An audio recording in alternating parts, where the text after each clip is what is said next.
இந்த வீடியோவில் நாம் கொரட்டை எதனால் வருது, யார் யாருக்கெல்லாம் அதிகமாக வருது, எப்போ நாம் அப்ஸ்ட்ரக்டிவ் ஸ்லீப் அப்னியா சிண்ட்ரோம் அப்படின்னு சொல்லுவோம், எப்போ நாம் ட்ரீட்மெண்ட் எடுத்துக்கணும், வீட்டிலேயே என்னென்ன செய்யலாம், எக்ஸசைஸ், ஸ்லீப்பிங் பொசிஷன், அடுத்து நம்மளோட த்ரோட் எக்ஸசைஸ், டங் எக்ஸசைஸ் எல்லாம் பண்ணலாம்.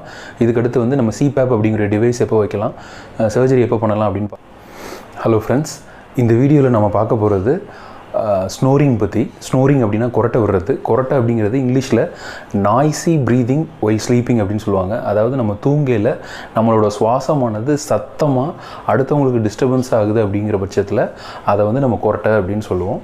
ஸோ இந்த கொரட்டை வந்து ஏன் வருது அப்படின்னு பார்த்தோம்னா, நார்மலாக சுவாசம் வந்து நம்ம மூக்கிலிருந்து போய் உள்ளேற நம்ம தொண்டை வழியாக, அந்த பிக்சரில் பார்த்தீங்கன்னா தெரியும், தொண்டை வழியாக போய் நம்மளோட ரெண்டாக பிரிஞ்சு நம்மளோட லங்ஸுக்கு ஆக்சிஜன் ட்ரான்ஸ்ஃபருக்காக, ஆக்சிஜன் கார்பன் டை ஆக்சைடு அந்த ட்ரான்ஸ்ஃபருக்காக இது போகும். இந்த பாதையில் வந்து நம்ம நார்மலாக பகலில் நம்ம இருக்கையில் இந்த பாதை வந்து முழுவதுமாக ஸ்டிஃபாக இருக்கும். அதனால் இது வழியாக போகையில் எந்த சத்தமும் இல்லாமல் அமைதியாக ஒரு நார்மல் பீஸ்ஃபுல் ரெஸ்பிரேஷன் வந்து இருக்கும்.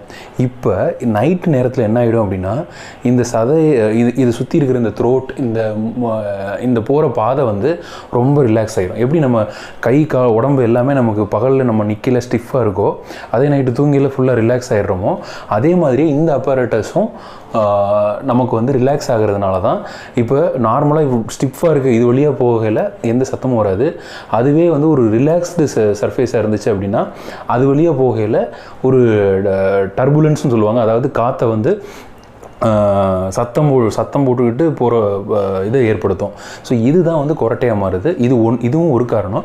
இன்னொரு காரணம் என்னென்னு பார்த்தீங்கன்னா, இதை சுற்றி இருக்கிற கொழுப்பு அதிகமாகி இந்த தொண்டை பகுதி வந்து நேரோ ஆகிறதுனால ஆகும்.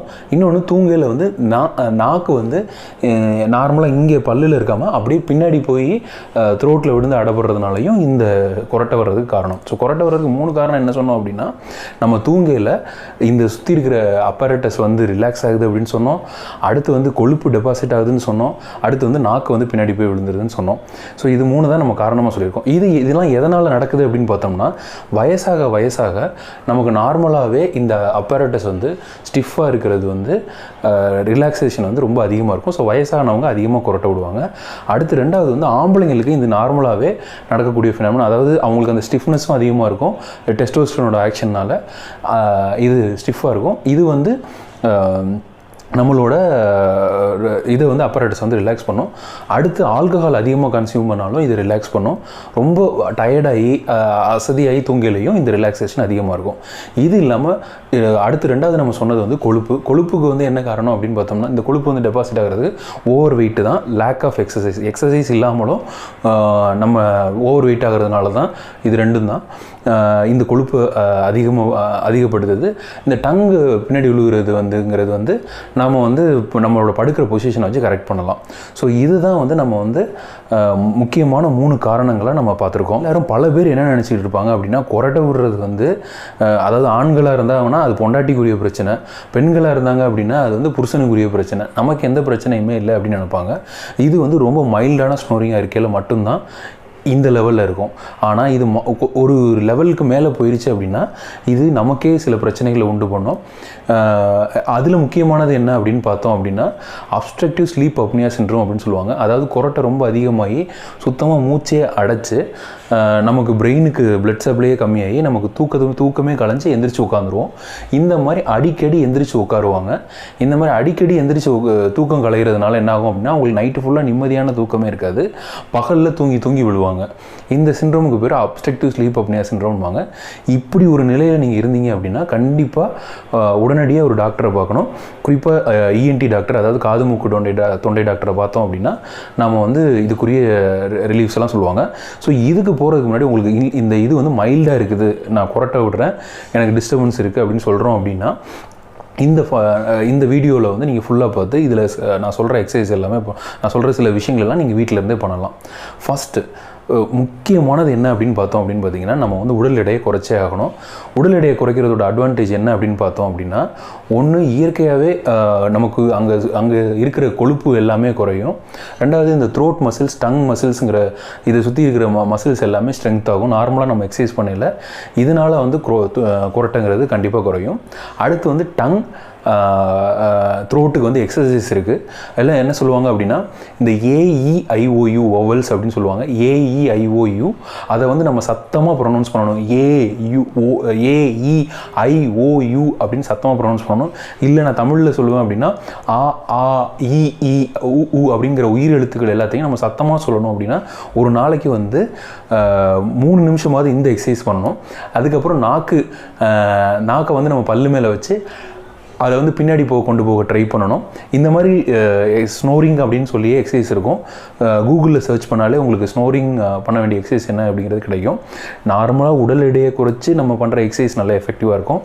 அப்படி அது பண்ண முடியல அப்படின்னா உட்கார்ந்த இடத்துலையே நம்ம வந்து இந்த ஸ்னோரிங்கான எக்ஸசைஸை கண்டிப்பாக. மூணாவது இது என்னென்னு பார்த்தோம் அப்படின்னா, ஆல்கஹாலை நம்ம அவாய்ட் பண்ணிக்கிறது ரொம்ப நல்லது. ஏன்னா ஆல்கஹால் அப்படிங்கிறதே ஒரு மசில் ரிலாக்ஸன்ட். இந்த நம்ம முன்னாடி சொன்ன மாதிரி இந்த த்ரோட் அப்படிங்கிற அப்பரேட்டஸே வந்து ரொம்ப ரிலாக்ஸ் பண்ணக்கூடிய சக்தி உள்ளது ஆல்கஹாலுக்கு.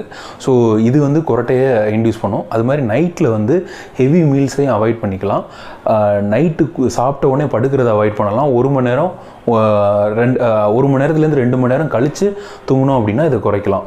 இது எல்லாமே நம்ம வீட்டிலேருந்து பண்ண வேண்டியது. வீட்டிலேருந்து பண்ண உடனே நம்ம எல்லாருமே கேட்குற முதல் கேள்வி என்ன அப்படின்னா, இந்த டாக்டர் நாங்கள் வந்து எந்த வியாதியாக இருந்தாலும் இது என்ன சாப்பிட்டா சரியாகும் அப்படின்னு கேட்பாங்க. ஸோ இப்போ குரட்டைக்கும் இது சாப்பிட்டா சரியாயிரும் அப்படின்னு சொல்லாமல் விடக்கூடாது. ஸோ அதுக்காக வந்து இது எல்லாமே பூரண குணம் அளிக்கும் அப்படின்னு சொல்ல முடியாது. சில மருந்துகள் இருக்குது. அதாவது நம்ம த்ரோட் இன்ஃபெக்ஷன் அப்போ என்னென்னலாம் சாப்பிடுவோமோ அதெல்லாம் சாப்பிட்டோம்னா குரட்டையை கம்மி பண்ணுது அப்படின்னு சொல்கிறாங்க. உதாரணத்துக்கு பார்த்தோம் அப்படின்னா, இஞ்சி, தேன், சிட்ரஸ் ஃப்ரூட்ஸ், அதாவது லெமன் ஜூஸ், மிளகு இதெல்லாம் சாப்பிடல வந்து இதெல்லாம் சாப்பிட்றதுனால வந்து விட்டமின் சி அதிகமாக இருக்கிற மற்ற ஃபுட்டு இதெல்லாம் சாப்பிடல வந்து இந்த த்ரோட்டு சூதனிங் ஆகி ஸ்னோரிங் வந்து கம்மியாகும் அப்படிங்கிறது புது ரிசர்ச் சொல்லுது. இதோட எஃபெக்ட் வந்து ரொம்ப கம்மியாக தான் இருக்க போகுது. இதை நான் ஏன் முன்னாடியே சொல்லிடுறேன் அப்படின்னா, இந்த வீடியோ பார்த்தேன், நான் ஒரு பாட்டில் தேன் குடித்தேன், எனக்கு உடனே குரட்டையிலேருந்து நான் விடுபடலை அப்படின்னு கம்ப்ளைண்ட் பண்ணுறவங்களுக்காக தான் இதை நான் காஷனாக நான் சொல்லிடுறேன். இது ஒர்க் அவுட் ஆகாது. இதுக்கு அடுத்து வந்து என்ன பண்ணுவாங்க அப்படின்னு பார்த்தோம்னா, இதுலேயும் நமக்கு குணமாகலை அப்படின்னா அடுத்து நம்ம என்ன பண்ணுவோம் அப்படின்னு பார்த்தீங்கன்னா, நம்மளோட CPAP அப்படின்னு சொல்லி ஒரு டிவைஸ் சொல்லுவாங்க. இந்த மாதிரி ஒரு டிவைஸ் இருக்கும். இதை வந்து நம்மளோட மூக்கில் பொருத்தி நம்மளோட சுவாசத்தை வந்து ரெகுலேட் பண்ணுவாங்க. இதில் என்ன அப்படின்னு பார்த்தோம்னா, நைட்டு படுக்கையில் வந்து நம்மளோட இது வந்து ரொம்ப டிஸ்டர்பன்ஸாக ஃபீல் பண்ணுவாங்க. இது டிஸ்டர்பன்ஸாக ஃபீல் பண்ணாமல் யூஸ் பண்ணாங்க அப்படின்னா நல்ல ஒரு எஃபெக்டிவ் ட்ரீட்மெண்ட்டாக இருக்கும். இப்போ இதை யூஸ் பண்ணாதனால நம்ம வந்து அடுத்த சர்ஜரி ஆப்ஷன்ஸ் எல்லாம் இது பண்ணணும். இதில் முக்கியமானதுன்னா, சர்ஜரி ஆப்ஷன்ஸ் போகிறதுக்கு முன்னாடி நம்ம படுக்கக்கூடிய பொசிஷன், இந்த படுக்கக்கூடிய பொசிஷனை வந்து நம்ம ரொம்ப அதாவது நம்ம வந்து மல்லாக்க இப்படி படுக்கக்கூடாது, சைட் வைஸில் தான் படுக்கணும். மல்லாக்க படுக்கையில் என்ன ஆகும் அப்படின்னா, இந்த ஏர்வே வந்து ரொம்ப நேரோவாகும், டங் பின்னாடி விழுகிறதுக்கான வாய்ப்பு இருக்குது. ஸோ எப்போதுமே வந்து சைட் லேட்ரல், ஒன்று ரைட் சைடோ இல்லை லெஃப்ட் சைடோ திரும்பி படுத்தோம் அப்படின்னா அதுதான் ரொம்ப நல்ல பொசிஷன் ஃபார் ஸ்னோரிங். யாருக்கெல்லாம் குரட்டை வர்றாங்களோ அவங்க எல்லாருமே வந்து மல்லாக்க படுக்காமல், அப்போ என்ன சொல்லுவாங்க அப்படின்னா, முதுகுக்கு பின்னாடி ஒரு டென்னிஸ் பாலையோ இதையோ வச்சுக்கிட்டோம் அப்படின்னா நம்ம கான்ஷியஸாக நமக்கு நைட்டு நம்மளே அறியாமல் நம்ம மல்லாக்க படுக்கையில் கூட நம்ம புரண்டு இந்த சைடு லேட்ரல் பொசிஷனில் படுக்கிறதுக்கு வைக்கலாம். ஸோ இது எல்லாமே வந்து வீட்டிலேருந்தே நம்ம செய்ய வேண்டியது. இதுலேயும் மீறி நமக்கு குணமாகலை, இல்லை ரொம்ப சிவியரான ஸ்டேஜில் இருக்கோம் அப்படின்னா அப்போ நாம் சர்ஜரிங்கிற ஆப்ஷன். சர்ஜரி அப்படின்னு வரையில் தொடக்கத்தில் வந்து ரேடியோ ஃப்ரீக்வன்சி அப்ளேஷன் சொல்லுவாங்க. அதாவது நம்மளோட அந்த எக்ஸ்ட்ரா டிஷ்யூ எல்லாத்தையும் வந்து லேசரை வச்சு பொசுக்கி விடுவாங்க. ஸோ அந்த மாதிரி பொசுக்கி விட்டும் சில பேருக்கு சரியாகாது. ஸோ அதுக்கு நிறையா இன்வேசிவ் ஆப்ரேஷன்லாம் வந்துருச்சு. ஸோ இந்த ஆப்ரேஷன்லாம் பண்ணணும் அப்படின்னா ரொம்ப சிவியராக இருக்கணும். அதே மாதிரி வந்து ஒரு நல்ல ENT கன்சல்டேஷன் இருக்கணும் பார்த்தோம். ஸோ உங்களுக்கு இந்த வீடியோ பிடிச்சிருந்துச்சுன்னா லைக் பண்ணுங்கள், உங்கள் ஃப்ரெண்ட்ஸ்கிட்ட ஷேர் பண்ணுங்கள், இந்த சேனலுக்கு சப்ஸ்கிரைப் பண்ணுங்கள், பக்கத்தில் இருக்கிற பெல் ஐக்கானை கிளிக் பண்ணிவிட்டு